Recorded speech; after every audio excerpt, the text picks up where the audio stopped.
Well, good afternoon, everybody, and welcome to another live broadcast here from the Findlay-Hancock County Chamber of Commerce. I'm Membership and Events Manager Doug Jenkins. Happy to have you along with us as we celebrate member anniversaries. Time Staffing has been a member now for 30 years. Jeff Depker, Kelly McCrate joining us to tell us all about it. Guys, thanks for joining us this afternoon.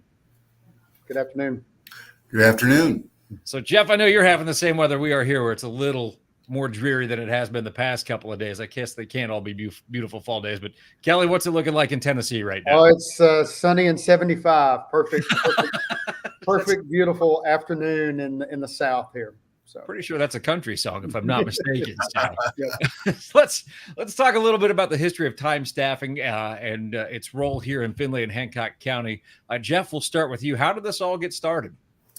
Well, gosh, back in 1992, was the owner of Selective Staffing back then with Terry Terhark, and we ran into Time Services in Fort Wayne as a competitive service for startup of a new Aeroquip plant. Things went so well, we did a joint venture with that we decided to start up in Findlay, which made a lot of sense for me. I was tired of living out of a suitcase. So I took over this and Terry ran that. But in any case, it landed us here in Findlay, which was always a great community for us. Back in 1992, of course, we were still educating people what temporary help was, and it was a totally different situation than what it is today. But over the years, we've enjoyed tremendous success. We're the longest standing service in Findlay that has been in Findlay for over 30 years. And we're not only proud of our association in the chamber, but with the University of Findlay and several other community partners that we've charitable organizations that we've been a part of.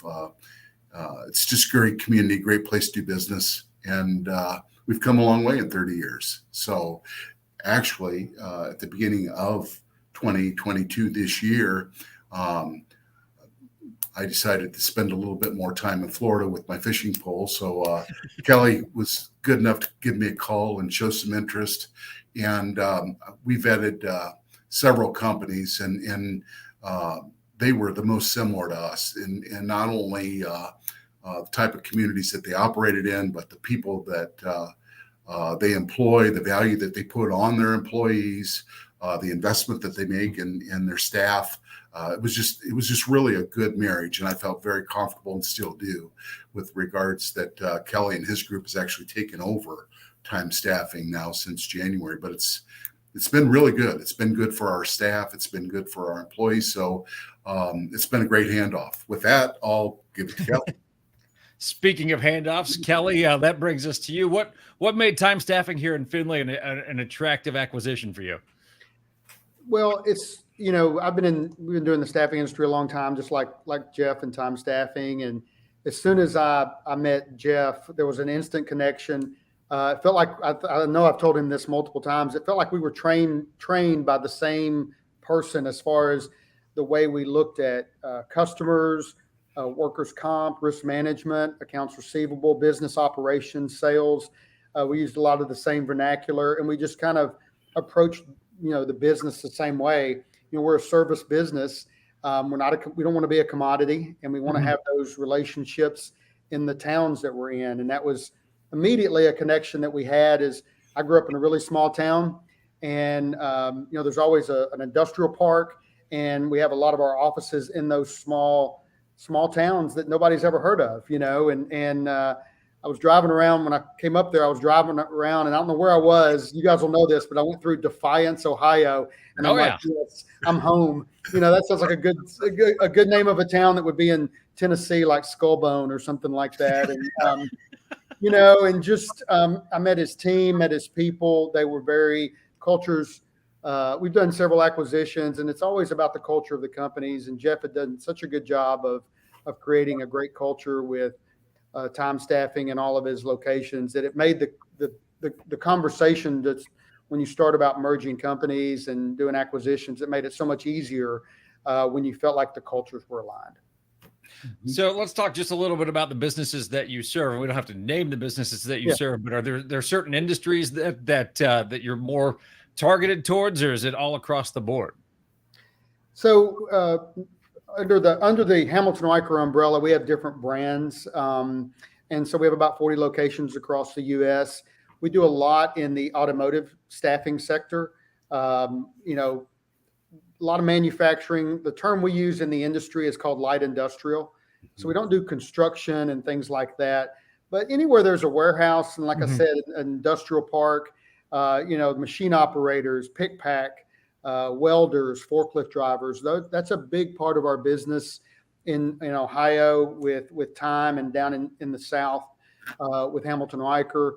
And we also have a group in Texas that's in the oil and gas industry Hmm. and the oil and gas sector. So they're placing um, maybe engineers, petroleum engineers, project managers, control system engineers, a little bit different segment. But all of our locations do a lot of office administrative as well.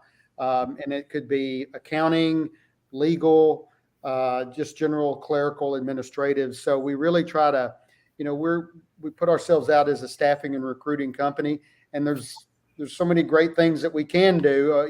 Maybe there's some specialties that we don't go into, but for the most part, we service all industries. Jeff, that kind of brings us to what we were talking about before we went live here. By the way, before I get to my question, Mike Momini says you're a class act here on the comments. So I don't know if he's a reliable narrator on that, but thanks for chiming in, Mike.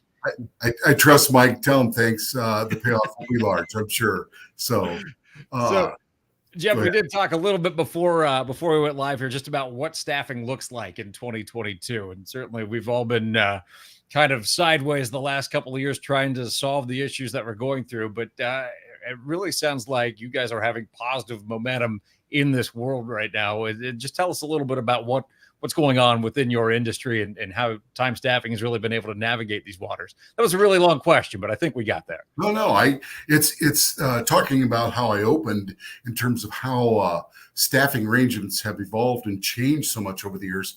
When we first got started here, it was really more of I look at it as a scale, and so for us to be the most successful, we have to make sure that scales and balance between our temporary associates and our clients. And so over the years, it's kind of tilted a little bit where the clients pretty much had control of the situation really for probably the first 25 years, the last 5 specific to Hancock County. Mm-hmm. And Hancock County's not alone. It's not only a local, regional, but a national thing. There's a real staffing shortage right now. And unfortunately, with the numbers that we're looking at, they're projecting out for as many as 10 years with the graduating classes, things being more difficult to find folks to go into these light industrial situations. So we've had to be creative in a number of different ways. The one thing that's really great about, number one, the Chamber of Commerce and the different affiliates you guys have under your umbrella and our organization specifically is how we've worked together, I think, over the years, but specifically in finding training ways for the skills gap, which has been terminology over the last 10 years. I think that's been real critical. One of the groups that Kelly has actually is very instrumental in training and development, and specifically came up with a training tool using technology to train forklift operators, a virtual technology. Oh, yeah. It's really cool and a lot of fun. It's always fun to watch people for the first time put those goggles on, right? But anyway, so as we've evolved and where we're at today, what's different is that the candidates or the employees have become even more crucial or critical. So between a combination of different things, training and appreciation of our temporary associates being probably the most prominent, but also coming up with creative transportation ways and getting people to jobs.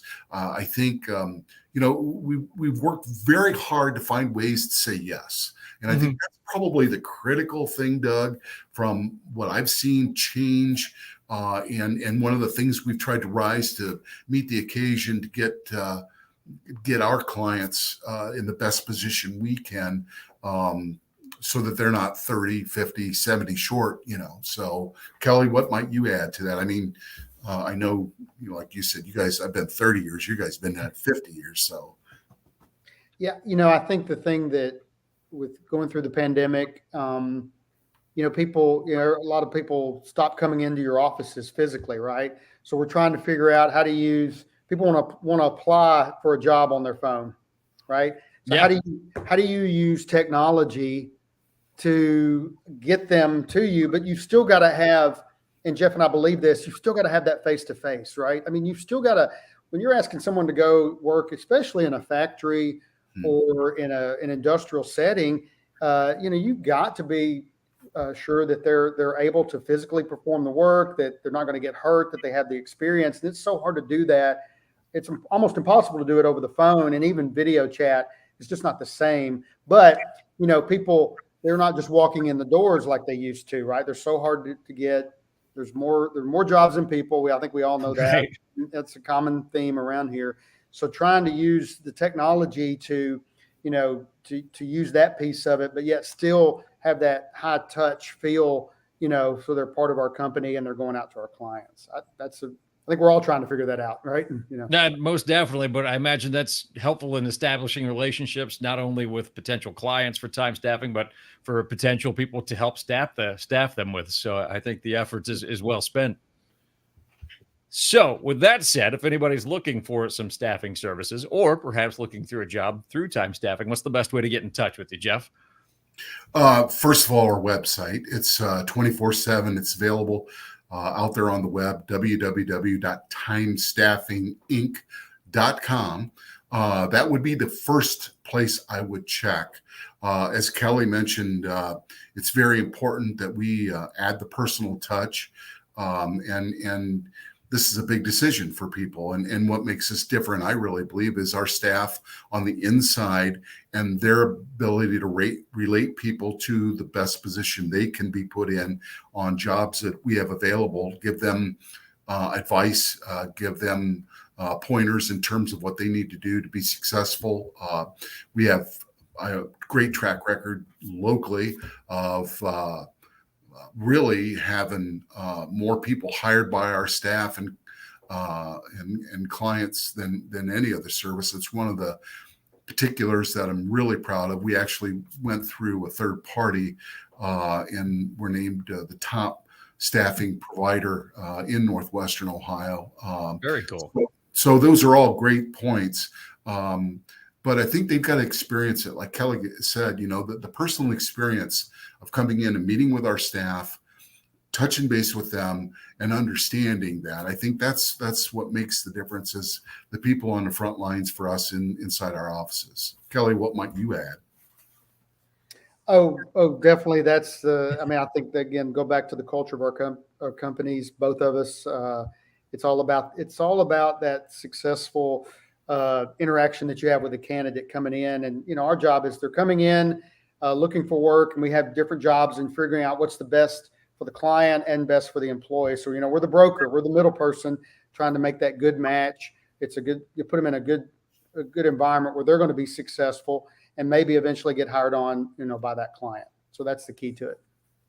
Well, guys, I really appreciate you joining us here today. And again, it's always great to bring our members in live just to tell the community about what they're doing. And certainly you guys have a lot of great things going on. So, Jeff, thank you for the update. Kelly, thank you for your investment here in Findlay and Northwest Ohio. We're happy to have you on board here. And Jeff vouches for you. So, we'll take Jeff's word for it, even though you're a Vols fan, which is way better than being an Alabama fan. Yeah. This weekend, it's go Vols. Go Vols. We're all on board with that. All on board. Well, I look forward to. I've been to Findlay a few times. I love coming up there. Jeff's already taken me perch fishing, so I'm getting indoctrinated into the Ohio life. So all right. Well, we'll have to meet up next time you're in town. But that'll do it for now. For Jeff and Kelly, I'm Doug Jenkins from the Findlay Hancock County Chamber of Commerce.